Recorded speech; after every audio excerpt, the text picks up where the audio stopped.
I told you guys that Tyler Breeze was going to have his partner in crime when he needed him. I told you guys that Tyler Breeze was going to have his dance partner when he needed him. Tonight, we've seen the return of Johnny Curtis, a.k.a. Fandango, to WWE television after many, many, many months of him being absent. He is the latest main roster addition to NXT's roster. Tyler Breeze, Killian Dane, and now Johnny Curtis, Fandango, are at Full Sail University in hopes that Triple H can save what Vince McMahon killed on Monday Night Raw and SmackDown Live. I'm excited, and he looks fantastic. Maybe just a little bit too fantastic, to a point where if Vince McMahon's seen him now, Vince may take him away from NXT and we can have the rebirth of Fandango on the main roster. I don't think so, but I love it. It makes sense. Tyler Breeze is there. He's been in and around NXT, mingling with Matt Riddle and the Undisputed Era, and now the Forgotten Sons, and out comes Fandango tonight to save his old tag team partner. I'm excited about it, and I think this is going back to when they were on SmackDown Live. I thought they were a great team and highly underrated, and I thought that they did not get a fair shot at showing us what they could really do. That was a day and age when WWE had just did the brand split, and WWE needed tag teams, and the Fashion Police were looked at as a comedy joke. Not on NXT. There's nothing funny about Tyler Breeze, and there's nothing funny about what happened with Fandango tonight. He came out all business, and I can't wait to see what they do in the NXT Tag Team division. This could be a great test for both of these guys, and I'm looking forward to some fun tag team matches with these guys. Can't wait to see what they do. We'll talk about it, where I think they go from here, who they feud with, what to expect from the Fashion Police on NXT. Also, we got a great main event tonight with Pete Dunne and Roderick Strong, with some people asking me, JD, why did Pete Dunne get added to the North American Championship match at TakeOver? And my cat is running around like a fucking lunatic. If you guys seen off camera, if you guys seen in the distance, my cat ran in and ran right out because she knew I was recording. Pete Dunne. Why is Pete Dunne in the North American Championship match at TakeOver? Why did Roderick Strong lose in the main event of NXT TV tonight? We'll talk about that as well, on top of all the news and rumors in NXT. TakeOver. TakeOver is a week from Saturday. We're getting 6 matches, folks. We're getting 6 matches. I wonder why! Man, it's very difficult to figure that one out. We're getting 6 matches at TakeOver. We are deviating away from the usual 5 that we've been getting at TakeOver. And, to be honest with you, it is because of the AEW Effect. Plain and simple. We'll go over that as well right here on Off the Script. This is NXT right here on Off the Script, man. Thank you guys so very much for joining me. If you missed anything that I uploaded, especially today with the SmackDown review going up a little bit late, if you guys missed anything this week, make sure you go check out all the videos you might have missed. Raw, our boy Seth Rollins looks to be missing SummerSlam after the beating that the Beast gave him. Probably not, but it certainly looked like it. Reggie? Reggie? Scooby-Doo? Scooby-Snack? That's exactly what Roman Reigns and the storyline gave me. Scooby-Doo vibes. I don't know who did it. Apparently, people think it's Buddy Murphy. I go over it and why it shouldn't be Buddy Murphy. I don't really know who it could be. We'll probably tackle that topic on Off the Script. But it was a weird and bizarre and very cheesy way to end SmackDown Live. But it did one thing, folks. It got people talking. It's getting big views on YouTube, whoever talks about it. And you're more interested in SmackDown Live next week. I think it's a win-win situation for everybody, fans and WWE included. So go check that out. Plus, if you missed Off the Script this past weekend, everything you need is going to be linked in the annotation that you see in the top right corner of your screen. Drop it down and everything you need will be right there. Make sure you guys follow me on social media at JD from NY206. That's on Twitter and Instagram. If you guys want to support the podcast via Patreon, patreon.com/JD from NY206. You guys get the early access to Off the Script every weekend when available. And you guys get the audio versions of Raw, SmackDown, NXT, and any extras that you get to see on YouTube. You guys get the audio versions of all that on the Patreon page. And make sure you guys hit that subscribe button right down there. It's right down there somewhere. Make sure you hit it, turn on the bell, and make sure you guys have all uploads sending you notifications right here on YouTube. I would really, really appreciate that. And make sure you guys check out my fine friends who are sponsoring the podcast tonight. Not only tonight, but every single week. Audible, audibletrial.com/offthescript. Make sure you guys sign up. Use our unique link. I know other podcasters have their own unique links, but if you love me and what I do here, use our unique link. audibletrial.com/offthescript. You guys are going to get 30 days free of their service and one free audio book of your choice. You're not going to be billed. It is absolutely free. Only you will be billed if you guys decide to stay on past the 30 days. But if you guys feel like Audible's not for you, you want to sign up, get the 30 days, get the free audiobook. If you feel like Audible's not for you or you just want to sign up to support the podcast, you guys can cancel any time in that 30 days and keep your audiobook for free. Once again, that's audibletrial.com/offthescript. Over 200,000 choices to choose from. Thank you for supporting Audible. Thank you to Audible for being a good friend of the podcast. Right here on Off the Script. Last year at the Mae Young Classic, which I'm hearing WWE is having another one this year, which is great news. Don't know what's going on with that. It should be filming in August. We're in August. So any week now, we should be getting some, I guess, notable entries in the Mae Young Classic. I want to see what WWE does this year. I already got a winner penciled in. And I hope WWE erases that winner and puts that same name, but in permanent marker. Tegan Knox was supposed to win the Mae Young Classic last year. Very severe injury. She tore her MCL and ACL and whatever CL she had in her knee. She missed the 2017 version of the Mae Young Classic. She missed last year. She was supposed to win it last year. She was in a match with Rhea Ripley, man. It was an unbelievable moment. The woman did not want to quit. That woman wanted nothing more than to finish that match. Happened on a dive, and Rhea Ripley had this new look that she was debuting for this Mae Young Classic, this rocker, no bullshit, I'm gonna fucking run you over type gimmick. And she had to stand there and play 100% character. Meanwhile, she knew what happened, and she wanted so badly, you've seen it all over her face, she wanted to go there and console Tegan Knox, you know. It wasn't her fault, but she didn't know what to do, so she was a consummate professional. At the age of 21, 22 years old, she didn't break character whatsoever. In fact, she played it up on social media and berated Tegan Knox in the days to follow, which was fantastic. Tegan Knox is back. Tegan Knox is back. After words of encouragement from Triple H after last year's debacle, she's back this year. And if WWE doesn't put this woman in the Mae Young Classic this year and doesn't let her go to the finals and win it, man, they're missing out on a Cinderella story. She missed 2017. She missed 2018 just barely by making the finals. And I don't know what WWE had planned for the finals. I don't know if she was going to go against Toni Storm or Io Shirai, but she was supposed to win the whole thing. She missed the last 2 years. It's the third time a charm. So she's back. Tegan Knox is back, folks, and that's your winner for the Mae Young Classic in 2019. I don't know what WWE has planned or who's going to be in it. That's your winner as far as I'm concerned. I can't wait to see what she does. Hopefully, the woman doesn't suffer any more injuries, because you got to think, one more major injury and she is done. She is done. So I'm glad she's back. The determination on that woman is fucking unreal, and she's going to be back on NXT. Can't wait to see what she does. Speaking of injuries, man, I got a nice little injury report here. The medical staff in NXT was very busy this past weekend. Shayna Baszler was banged up.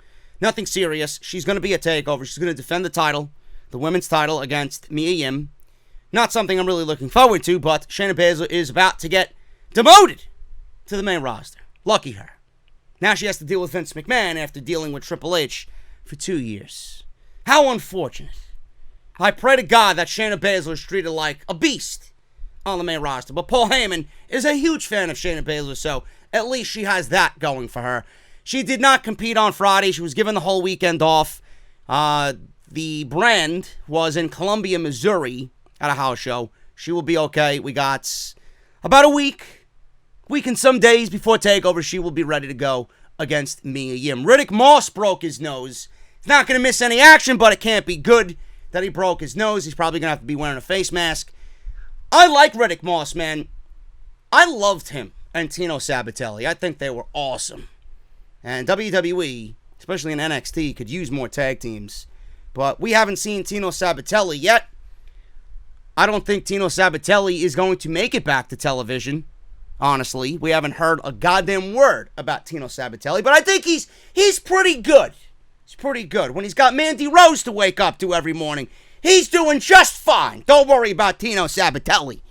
But Riddick Moss, he came out with this, I want to say, health fitness guru type gimmick. He was like a Simon Dean gimmick. Jumping jacks and the muscle weights.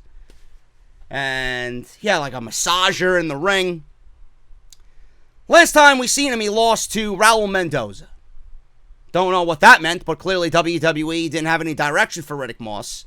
Maybe they thought he needed a little bit of work in his solo run. Maybe WWE was going to change the gimmick altogether. I don't know. We haven't seen him since. Maybe they were going to keep the same gimmick and kind of tweak it. We don't know. But he broke his nose. Hopefully he gets back to NXT TV. He's someone I like to see a little bit more of. I think he's got a look that could get over, and I think he's pretty damn good in the ring. So we'll see what happens with Riddick Moss. Karen Q broke her leg. This sucks. Karen Q broke her leg at a recent NXT Live event. She says this on Twitter: "Unfortunately, I won't be able to finish the NXT road trip I'm on. I'm so proud of the matches I had this weekend and grateful to have the best family, friends, and co-workers. My leg is broken, but I will be back. Thanks to all who reached out and showed me love. Hashtag hold my drink. I'll be back." Depends on what it is. If it's Guinness, I can't promise you that drink is going to be there, honey. So I don't know. I don't know what you're drinking. Lemonade, maybe? Maybe a nice pina colada. I'll leave that there. It's going to be watery, though, if you're going to let me hold it. But Karen Q, man, in all seriousness, broke her leg. Not a big fan of Karen Q. Not a big fan of her look, but WWE clearly is pushing her, and this sucks. I don't know how long that's going to be for her to come back, but I'm assuming she's going to be out the rest of the year for NXT. Rachel Ellering. Rachel Ellering is back to being Rachel Ellering. She was formerly Rachel Evers, which made no sense because she's the daughter of Paul Ellering. Remember him? He used to manage AOP, who right now are the bodyguards for the cafeteria in WWE in which Titus Catering works out of. Simple as that. Rachel Ellering blew her knee out. This injury is said to have taken place during Saturday's NXT show in Fort Pierce, Florida. She was wrestling Lacey Lane at the time, and their match ended in a no contest following the injury. Said on Wrestling Observer Radio that Ellering, daughter of Paul Ellering, who used to manage AOPP, blew her knee out at the NXT house show. Rachel Ellering did not, according to reports, need to be stretchered off or out. Even though one was brought to the ring, she was apparently able to work her knee enough to bend it and walk on her own. She was previously working as Rachel Evers, but WWE finally made the wise decision to carry on her family's last name. So there you go. When we'll see her on NXT TV, I don't know. I'm still waiting for Deonna Purrazzo to make it to NXT TV, but a lot of injuries here, man. The medical staff was very busy this past weekend with NXT. This is a funny fucking story, man. I had to put this in the podcast tonight. Dominik Dijakovic. He was out with injury. I don't know what was wrong with him. Whatever. He's got a lot of potential. He's got a great look. He was getting ready to feud with Keith Lee, which I was very excited about. Now Keith Lee is feuding. Who did he? Damian Priest, right? Just last week, Damian Priest. Jesus Christ, my memory is fucking shot. I'm so tired. I recorded SmackDown. I'm fucking exhausted, man. Damian Priest and Keith Lee went at it last week. And I'm assuming that Keith Lee is going to be pushed in some way on television. He's going to have at least a role on television. But before Dijakovic went out, Keith Lee was kind of shit out of luck. Then Keith Lee got hurt with an injury that we still don't know what it was. Now he's back. Dijakovic is back. And Dijakovic tweeted Taz, ECW Taz, of the Taz show. He wants to use Taz's famous finishing move, the Taz Mission. So he asked for permission. So he went on social media, on Twitter, and on a public forum, tweeted Taz, and he says this: "Hello, official Taz. Do you mind if I start using your Taz Mission on WWE programming and events to defeat my opponents? I have found it to be a very effective maneuver. Thank you." End quote. Now, Dijakovic, I'm sure, was awaiting some sort of response from Taz, but in return, Taz said this, and I quote, "I actually care very much. I appreciate you asking me. On Twitter in a public forum is not the right way for this discussion to happen. Privately is the proper way." End quote.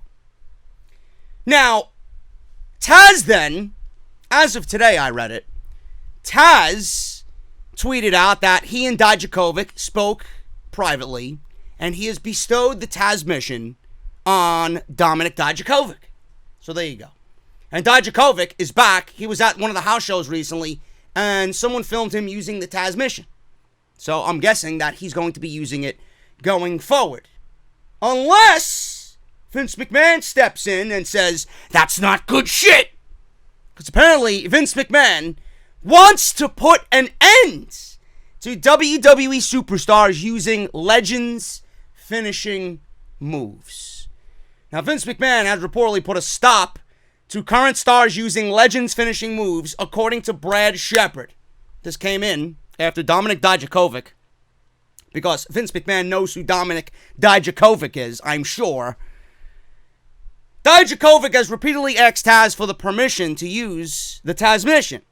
According to a source, says Brad Shepard, and I quote, "Vince McMahon has put an end to talent taking the finishes of Legends as of Wednesday morning. Is believed to be due to the Dominik Dijakovic in NXT publicly asking Taz to use the Taz Mission. Everyone currently using a Legends finishing move right now is not going to be able to use them except Kevin Owens. Kevin Owens will be able to keep them, or keep whatever he's using, the stunner. He's going to be able to continue using the stunner because that's what WWE is going as far as his push. It's been a big part of his act. Charlotte obviously is using her father's figure 4. She transitions it into the figure 8, as you guys know. Can't really think of anything right now. Does this mean that Dolph Ziggler is not going to be able to use the super kick, or Shawn Michaels use the super kick? I don't know. So we'll see what happens there. Vince McMahon likes to be petty, and Vince McMahon likes to make these edicts, even though they don't make sense. But this is one that I agree with. I don't mind. First of all, the one thing that really blows my mind is everybody was so excited about Bray Wyatt and Mick Foley on the Raw reunion when Bray Wyatt interrupted Mick Foley and used the mandible claw on Mick Foley. Everybody was like, and I even said it, if there is one move to be bestowed to another superstar and passed down, and a guy in Bray Wyatt, perfect for this role, to take control and possession of that move, he's going to make it great. And he's got the gloves. He's got the hurt and the heel gloves. It goes. It goes. So we'll see what happens with that. I hope that's not the case, because that's like a fucking, that's perfectly fit. It's like a perfectly fit glove, literally, for Bray Wyatt. But I do agree with Vince on this. Be a little creative. Seriously. It's all right to use inspiration. It's all right to use the old legends and what you've seen growing up as inspiration. It's all right to pull out an elbow drop. It's a standard move. Everybody uses a fucking elbow drop. You know, Macho Man had the prettiest elbow drop of them all. You know? People are not going to stop using the elbow drop because Macho Man used it. What about everybody that drops a big leg? Seriously. Everybody that drops a big leg. You can't do it because Hulk Hogan did it? What about Becky Lynch using the fucking rock bottom? Is Becky Lynch going to get rid of that maneuver from her arsenal? What did they call that? What do they call that? I don't even know. I forgot what they called it. You know? Is Becky Lynch going to stop using the Bexploder? Give me a break. These are common maneuvers. So, I do agree with Vince. If it's something that's really blatant, can't be doing it. Unless you're Charlotte and Ric Flair is your father, can't be using the figure four as a finishing move. It's stupid, you know? Dean Ambrose had the DDT. He had the dirty deeds. And this is what I don't get. Jake the Snake made the DDT fucking devastating. Jake the Snake's DDT was brutal. It's a finishing move. Everybody that used the DDT after that, kick out.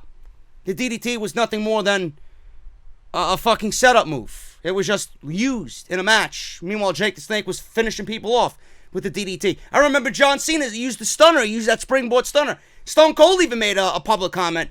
That was my finishing move, and WWE's allowing him to use that, and people are kicking out. It takes away from the finishing move. It takes away from that person's finishing move. You know, when people go back and watch film and tape, and they see Stone Cold using it, and it was putting people away, and then John Cena's using it, and someone kicks out of it, it's fucking lame. It's lame.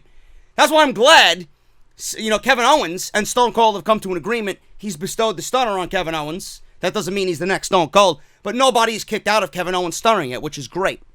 That's the way you pay homage to the legacy of Stone Cold Steve Austin. I'm okay with that, but I gotta agree. Put some fucking thought into your finishing moves, man, really. Put some thought into your finishing moves. And believe it or not, I agree with Vince McMahon on this one.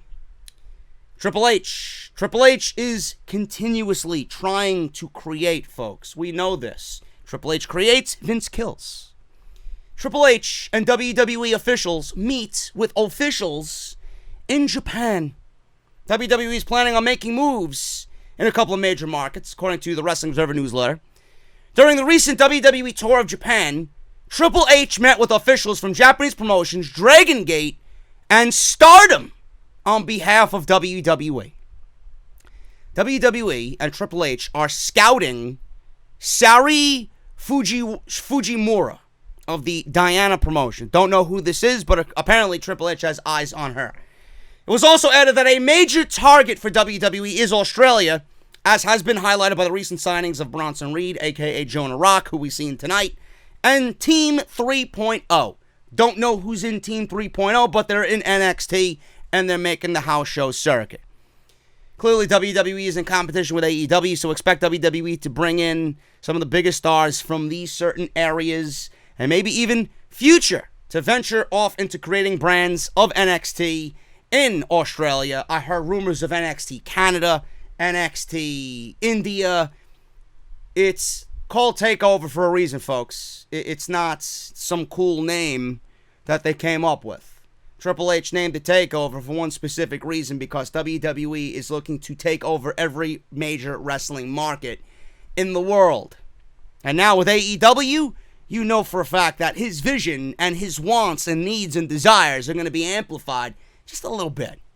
So Triple H is meeting with officials in Japan because he wants talent, and then be all like, oh, look at who I got in NXT, and then eventually they'll make it to the main roster and then be killed by Vince McMahon, and Vince will realize that Japanese women don't speak English, and this one doesn't have any promo ability. What am I going to do with her? She's got no tits. She's got no ass. I guarantee if he looked at Io Shirai, he would think otherwise. But why? Unless they stay in NXT and become NXT Lifers, there's no shelf life for these people outside of NXT. It's like you are purchased and you're fresh and new, and you got that nice little fucking wrapping. You know, you pull out a fucking nice piece of electronic equipment that you buy fresh off the fucking shelf at Best Buy, how that fucking is so meticulously wrapped, you smell the fucking newness of it. When Triple H gets his hands on everybody, it's fucking great, it's new, he's unwrapping his new gift. Then when they make the main roster, forget about it. Vince is like, what the fuck is this, man? Crumbles it up and recycles it never to be seen again. That's exactly what Triple H is doing in NXT, creating, and Vince is killing. So I can't get excited about any of this. I'm excited for the interim. I'm excited for the right now. But in 2, 3, 4 years from now, if Vince is not having the Grim Reaper knock on his door, then I'm not going to be excited. Because I know what fate is going to be bestowed upon these people. Just ask Kairi Sane and Asuka. Seriously, ask them. Asuka was on Twitter on Monday night. I don't know what she was playing. It looked like she was playing fucking Final Fight. Remember that? Looked like she was playing some side-scrolling fucking Double Dragon. I don't know what the fuck she was playing, but this is what Asuka's life has resulted in. Video games. She might as well fucking start a Twitch and start streaming video games because WWE clearly has forgotten that the Kabuki Warriors are supposed to get a title shot, let alone that they even exist. Awful. Absolutely awful. Finally, guys, before we get into the actual show tonight, which was okay. Wasn't the best episode of NXT, but Fandango, great to see him. We'll talk about that. WWE has finally addressed the possible move of NXT to FS1. Now, during the quarterly financials in which Vince McMahon showed how much of a hypocrite he was and showed how petty he could be because he kind of threw AEW under the bus. I don't know how TNT's going to be able to put up with that. Meanwhile, he's talking about AEW doing blood and guts, and then on Monday Night Raw, literally not even a couple of days after, we're seeing fucking blood and guts on Monday Night Raw. Seth Rollins is spitting up fucking blood. Is USA okay with the blood and guts, Vince? You fucking senile bastard. I don't want NXT to move to FS1 anymore. I don't. I went on a fucking major rant last weekend. People were like, JD, you're losing your mind over what? It hasn't even happened yet. Believe me, it's coming. It's coming. WWE is going to try and compete with AEW whenever they can. And with AEW announcing TNT October 2nd from the Capital One Arena in Washington, D.C., we got Cody Rhodes versus Sammy Guevara. Not really going to get tickets to be bought by that match alone, but they went ahead and announced another match. It's going to be Kenny Omega, Matt and Nick versus Chris Jericho, who more than likely will be the AEW World Heavyweight Champion going into that first TV taping. And 2 mystery partners. Now, I don't know who his mystery partners could be. Can't be the Lucha Brothers, because the Lucha Brothers, I don't know why they would keep them a mystery. They've went at it with the Young Bucks all year. And I can't see Chris Jericho teaming with the Lucha Brothers either, because he was actually throwing the Lucha Brothers under the bus in his gimmick on social media, saying that, these guys think they could come on in here and, I don't need them, blah, blah, blah, whatever. He was typical Chris Jericho. So I don't think it's going to be the Lucha Brothers. It's something in which Jericho said you are going to be so thirsty and it's going to blow your mind as to who my partners are going to be. I'm thinking, I know it's not going to be, but I said to myself, imagine if it's the Revival. Imagine that. But I know it's not. I don't know who it could be. Could be Private Party. I don't know. I don't know who it could be, but that remains to be seen. So AEW is already stacking up their first TV show on TNT for October 2nd. Now, Jorge Barrios, one of Vince McMahon's goons, said something interesting on the investor call last week about NXT's possible move to FS1, although he didn't comment on the rumor directly, because of course he didn't. He did confirm that WWE is always talking about creating new content and where it might fit best. This is apparently a constant internal discussion that WWE is having in regards to where their content might be best utilized and consumed. We'll just have to wait and see if NXT does indeed land on FS1 in this entire process of WWE moving to Fox Sports. As long as NXT and its integrity is maintained, I'm not going to be happy because there's a lot of question marks. I enjoy the 1 hour of NXT. I enjoy the 1 hour format. I don't want to see it be moved to 2 hours. I think 2 hours would actually kill the momentum and the overall feel of the show. I really do. 2 hours is to me, it's not going to kill NXT, but it's going to decrease in its quality, for sure. Because there's people that I don't want to see every week. That means on 2 hours every week, you're going to have to see more of Adam Cole. You're going to have to see more of the Undisputed Era. You're going to have to see more Velveteen Dream. You're going to have to see more Matt Riddle. This is the same thing that happened to Ricochet. Ricochet is seen every single week on Monday Night Raw. His appeal is no longer there. I still love Ricochet. I think he's great. I think he's the next AJ Styles if he gets working on that promo ability. Promos are not AJ Styles' strong suit either, but, Ricochet is not really that good.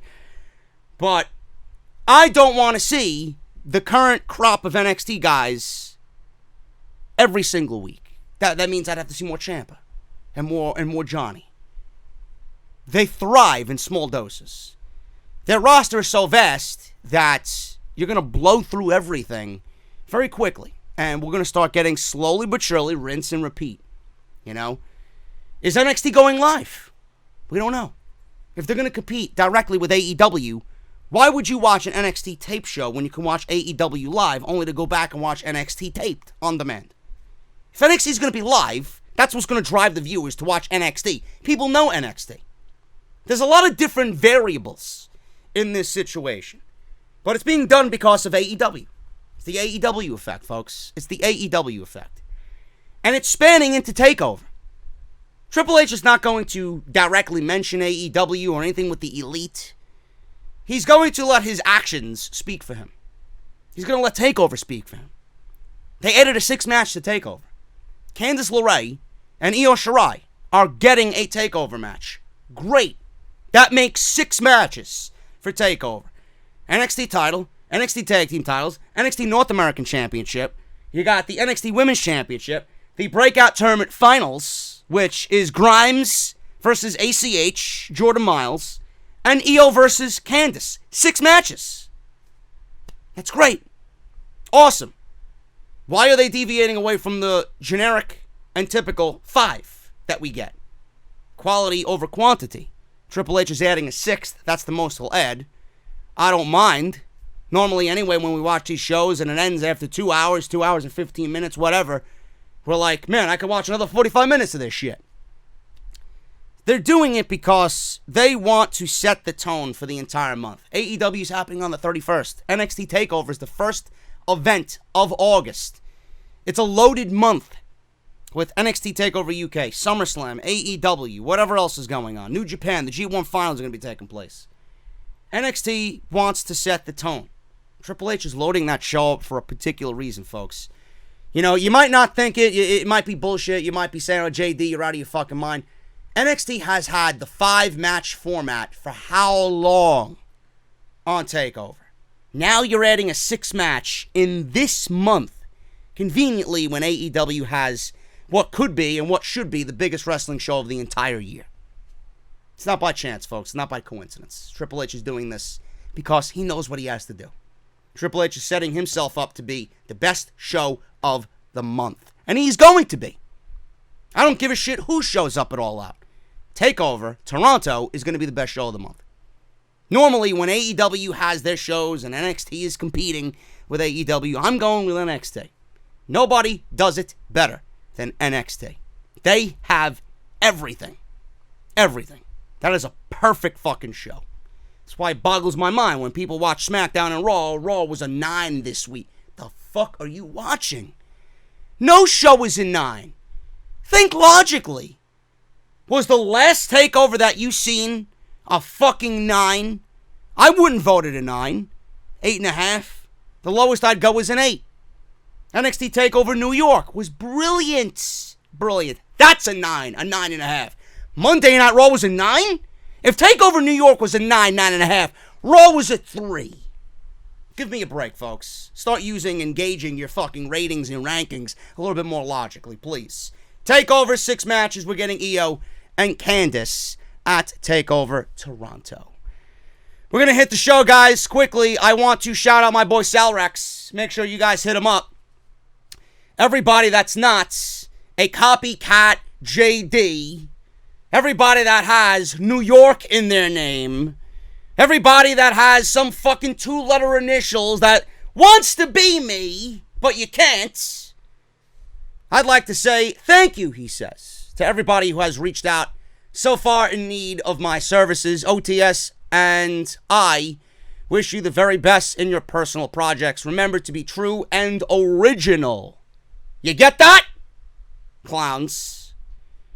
Now, logos, banners, flyers, thumbnails, album covers, mixtape covers, t-shirt designs, YouTube channel revamps, etc. It's only a DM away, folks. SRX GFX. Hit him up on Twitter. His DMs are open. And whatever you need, man, make sure you hit him up. Straight Edge Gaming, GM, The Life Coach, The Juggernaut Show, The Enhancement Talent Podcast, and the Near Fall Podcast on top of OTS, and the Solemn Monster Sounds Off. House of Glory. Sal Rex is working with some of the best names in the business today, man. Make sure you hit him up. If you need anything, SRX, GFX. The channel would not look half as good without Sal Rex as it does now, man. He is a fucking beast, and I am very happy to have him on my team. So hit him up, SRX, GFX, if you guys need anything as far as anything listed there. Thank you, Sal Rex. I'll talk to you later, bro. Let's get on with NXT on Off the Script. NXT, July 31st, 2019. Started off with Tyler Breeze versus everybody's favorite wrestler, Jackson Ryker. Said nobody ever. I'd love to know if there's anybody out there listening to me that has their favorite wrestler as Jackson Ryker of the Forgotten Sons. Please. I'd love to know. I'd actually shake your hand, because you'd be the only one. Folks, this match was barely anything. It's what happened after the match that was really of great importance. Now, we had Tyler Breeze win here very quickly. Victory roll, counter. Ryker looks for a chokeslam. 1, 2, 3, and that was pretty much it. He went for the chokeslam. Breeze reversed it into a victory roll, and he beats the monster of the Forgotten Sons. So Ryker just earned his first NXT loss here on this particular set of tapings. Now, post-match, the Forgotten Sons attacked Tyler Breeze. It was a 3-on-1. Ryker looks for a powerbomb out of nowhere. Just gingerly takes off his shirt, walks to the ring like he owned the fucking joint. Fandango shows up.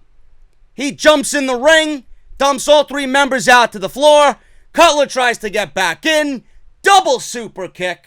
I guess it's okay for them to use one of the Young Bucks finishing moves, though, right? There you go. So, we get a double super kick. Breeze hugs Fandango. And that was it, folks. Crowd was dancing. Crowd was dancing along to Fandango's music as it played. It was very weird to hear Fandango's music on the NXT PA system. But I love this. I love this. Johnny Curtis looked fantastic. He looked great.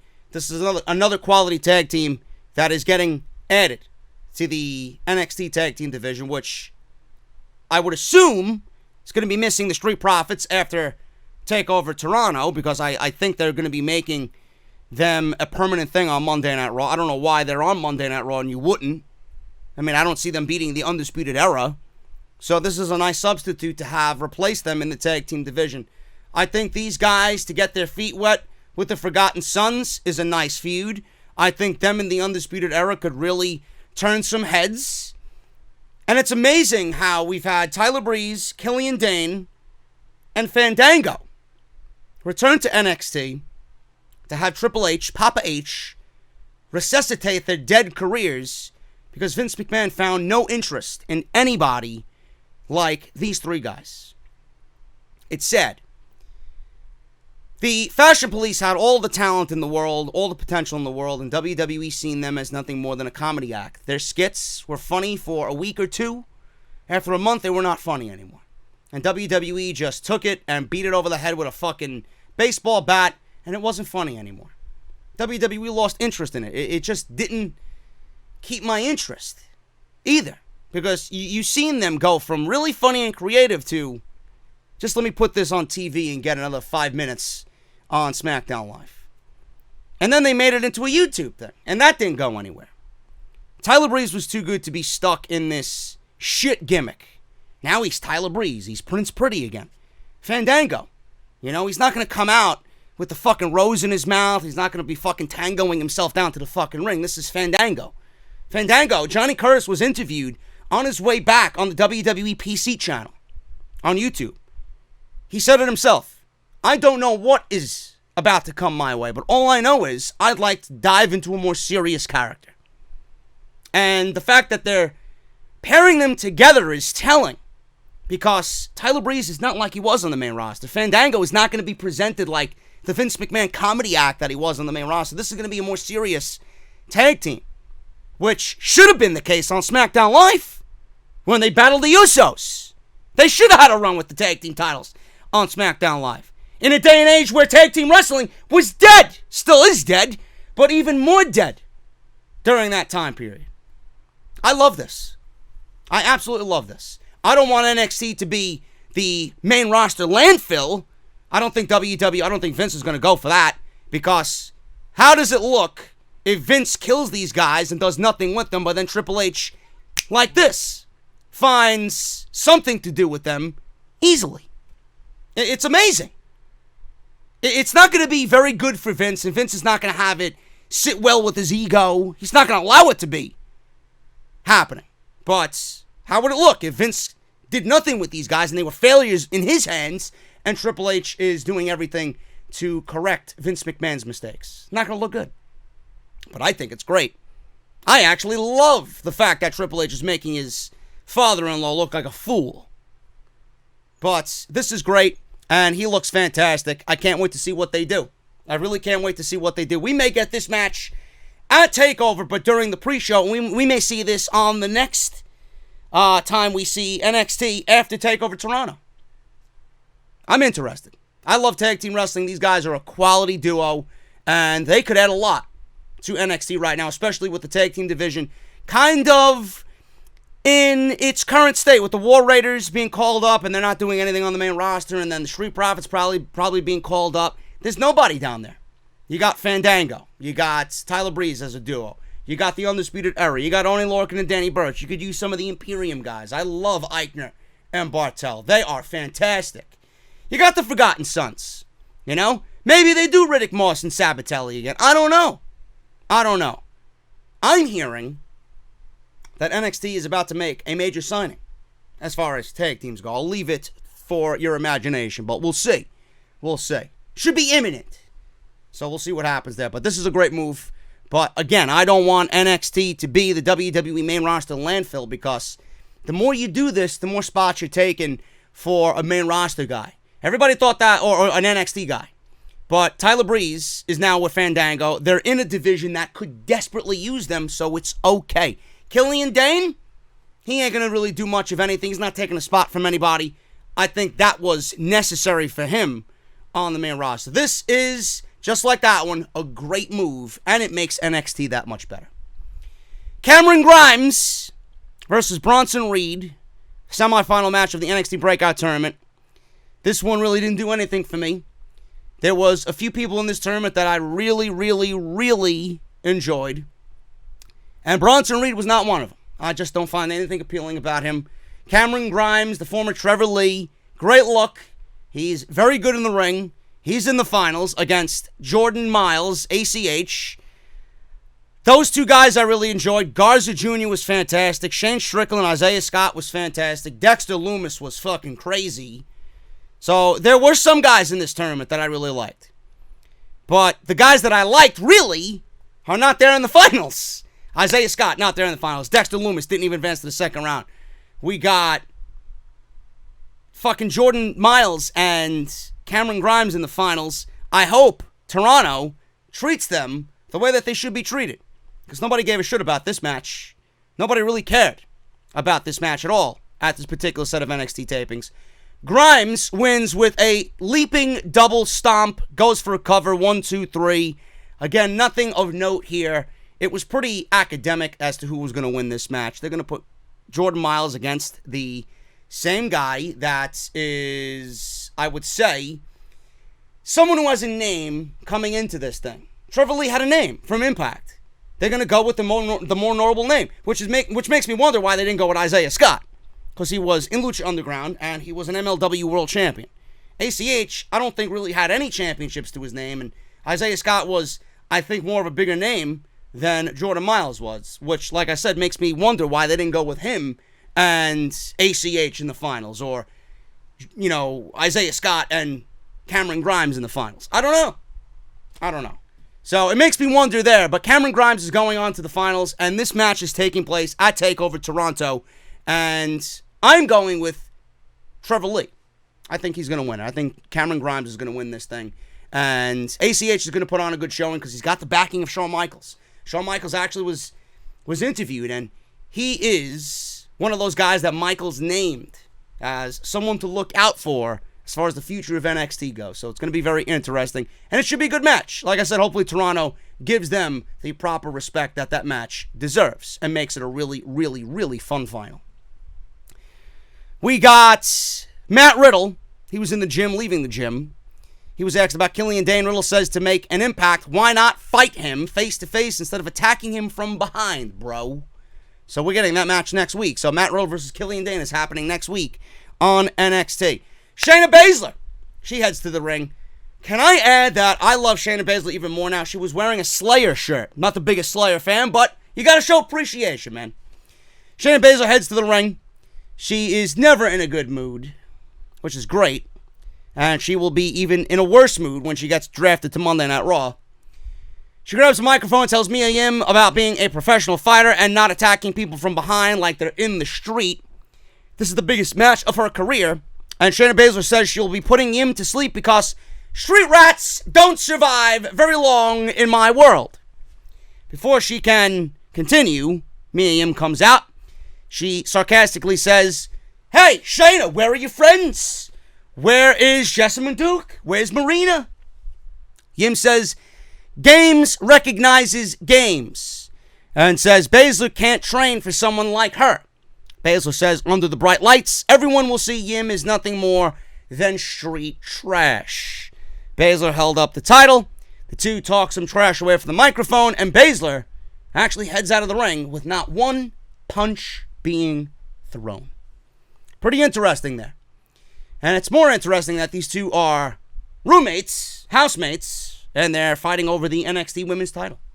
Should be cool. I'm going with Mia Yim because, like I said, Shayna Baszler is getting a demotion to Monday Night Raw or SmackDown Live, wherever she ends up, preferably SmackDown Live, because Monday Night Raw, nothing comes to anybody good when they land on Monday Night Raw side of the fence. So we'll see what happens. William Regal, walking in the Full Sail parking lot, sees Candice LeRae waiting for Io Shirai. He says that he already told Io Shirai to go home, so whatever you're waiting for is not going to be showing up. So LeRae says, if she can't have a match here, I want a match at TakeOver with Io. And Regal gives the thumbs up. He makes the match official, then in there, and then tells Candice to go home. So we'll see it, folks. It's the 6th match for TakeOver Toronto SummerSlam weekend. Next week, we got a Tag Team Championship, I should say. Street Profits, Kyle O'Reilly, contract signing there for the NXT Tag Team Championships. And then Roderick Strong versus Pete Dunne. This was the majority of the show. This was the majority of the time on this particular episode of NXT. Started off slow. Crowd seemed to be a little out of it because they sat there through 4 different tapings, back-to-back nights. So I can't imagine if you went to the first one why you would miss the second one. And if you went to the first one, man, you're fucking crazy for going to the second one because that's 8 hours of wrestling, close to 8 hours of wrestling that you had to sit through in the same venue, back-to-back nights. I know that fucking Greg, that big fat slob sitting in the front row with the yellow shirt, he was there every show. How the fuck does he feel? So you can imagine the crowd being a little out of it after 8 different TV tapings. This was great, though. I love Pete Dunne. I think Roderick Strong is fantastic. I think he's the MVP. If you talk about MVP of NXT in 2019, Roderick Strong has got to be in contention. A lot of people ask me, JD, why did Pete Dunne get added to the North American Championship match at TakeOver? I don't know why. Would I have added Pete Dunne? No. I would have not added Pete Dunne because, and this is where the idiots on social media make me laugh. Oh, but you don't complain when Pete Dunne gets a title shot for no reason. Of course I complain. I'm complaining right now. The fuck does Pete Dunne have to do with the North American title? Nothing. Why is he there? I want logic. But here's the thing, folks. NXT doesn't do it all the time. NXT doesn't make that bumble-headed simpleton mistake like the main roster does every single week. And it's Pete Dunne. Why are you not going to add Pete Dunne to something? Who doesn't want to see Pete Dunne? Please take my money, and I'll be a good little boy and shut my fucking mouth. It's going to be a great match. Why am I going to complain more on top of the basic logic gap? I don't give a shit at the end of the day because it's going to be a great match. But yes, it doesn't make any sense. Now, why was he added? Because Triple H is trying to make TakeOver the best show possible. And in this certain scenario, by adding Pete Dunne, it makes the match and the overall show better. Folks, the reason why Pete Dunne is added to this match is because of AEW. It's because of the AEW effect. There's no other reason. Now, the other question I got tonight was, JD, why did Pete Dunne beat Roderick Strong? Well, Roderick Strong has already solidified his North American Championship opportunity because he pinned the champion several weeks ago in that six-man tag. Why would you have Pete Dunne lose this match on top of what I just stated? If he lost, then it would definitely raise the question, well, what the fuck did he do to get into the title match? He had to win. He had to win because Roddy had already punched his ticket to TakeOver. Roddy could take a loss because that was going to be the match anyway. William Regal said it last week that Roddy is deserving of the opportunity. And you know what? I'm going to change this one-on-one match to a triple threat. Roddy was already in that match. So Roddy losing here does nothing. He's probably going to end up walking out the champion anyway. And look at it this way. Pete Dunne needed a win. Pete Dunne needed to solidify him being in the match. And the reason why Pete Dunne was added on top of the AEW reasoning was because Pete Dunne is there maybe to take the pinfall. Why would you want to pin the Velveteen Dream? Velveteen Dream is a money ticket for NXT. You don't want to have him lose. So if Roddy is going to win the title and the Undisputed Era is going to have their prophecy fulfilled, why would you pin the Velveteen Dream? You want the Velveteen Dream to look strong. He's going to lose the championship without being pinned. Pete Dunne beat Roderick Strong here. Now Roddy can pin Pete Dunne at TakeOver, get his win back, win the title. Undisputed Era holds all the gold in NXT. Folks, it's not that difficult to figure out. It's not that difficult to figure out. Pete Dunne being in the match, yes, it doesn't make any sense, but they at least tried to make sense of it by beating Roderick Strong tonight. Now, again, let me reiterate for the idiots who listened and it went in one ear and out the other. Pete Dunne was added because of AEW. Yes, Pete Dunne doesn't deserve a North American Championship match. Triple H wants the show to be the best show of the month. But why would you complain about Pete Dunne being in this match? NXT doesn't do this type of thing often. I can't even remember the last time they put someone in a title match that didn't deserve one just with 2 weeks left to go before a pay-per-view. It doesn't happen all the time. Maybe once, twice, if that, a year. So, with the minimal time that we see NXT do this, am I really going to bitch and moan like I would on Monday Night Raw? No, I'm not. It's going to make the match and the overall show better. And Roddy's going to get his win back and win the North American Championship at TakeOver. And that's what's going to happen. So, Pete Dunne won here. Good match. At the end of this thing, it was the fingers. Last week, Pete Dunne snapped the fingers of Roddy. He came out.